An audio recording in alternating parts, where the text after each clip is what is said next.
Bonjour à tous, je suis Guillaume et bienvenue dans cette vidéo Santé des enfants et environnement, où je vais partager avec vous une nouvelle bonne pratique visant à aider vos enfants à créer une connexion avec la nature. Elle est directement issue du livre Perdus sans la nature, pourquoi les jeunes ne jouent plus dehors et comment y remédier de François Cardinal.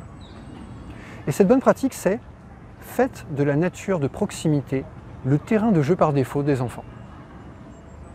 D'après un rapport de Santé publique France daté de 2015, 4 enfants sur 10 ne jouent jamais à l'extérieur en semaine.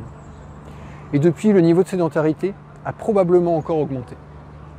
Pour désigner ce phénomène, certains auteurs parlent d'enfants d'intérieur ou d'enfants hors sol, ce qui me semble bien illustrer une coupure avec la nature qui est sans précédent, et notamment pour les plus jeunes enfants.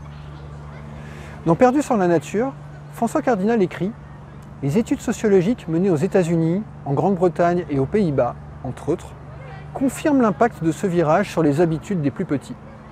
Dans les années 50 et 60, jouer signifiait jouer dehors. À cette époque, ça allait de soi, vu l'exiguïté des logements et la liberté accordée aux enfants. Alors qu'aujourd'hui, pour diverses raisons allant du contrôle parental aux peurs modernes, les enfants s'amusent à l'intérieur. Je me souviens avoir évoqué ce sujet un jour avec mon père et il m'a indiqué un complément à ce constat que j'ai trouvé assez intéressant. Quand il était enfant, ses amis et lui étaient très souvent dehors, effectivement. Mais quelque chose d'autre était différent. Leurs parents aussi étaient très souvent dehors.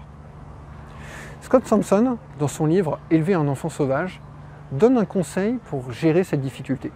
Il écrit « La clé est ici d'établir la nature comme l'option préférée pour le temps de jeu. » En tant que parent vert et prudent, on pourra donc chercher à faire que la nature devienne le terrain de jeu par défaut, celui qu'on a inscrit dans le fonctionnement de routine de la famille. L'idéal serait d'en faire un rituel, une sorte d'automatisme, pour que cette habitude soit mise en œuvre sans effort conscient significatif, un peu comme se laver les dents ou comme mettre sa ceinture de sécurité. Et la nature, comme terrain de jeu, n'a pas forcément besoin d'être sauvage.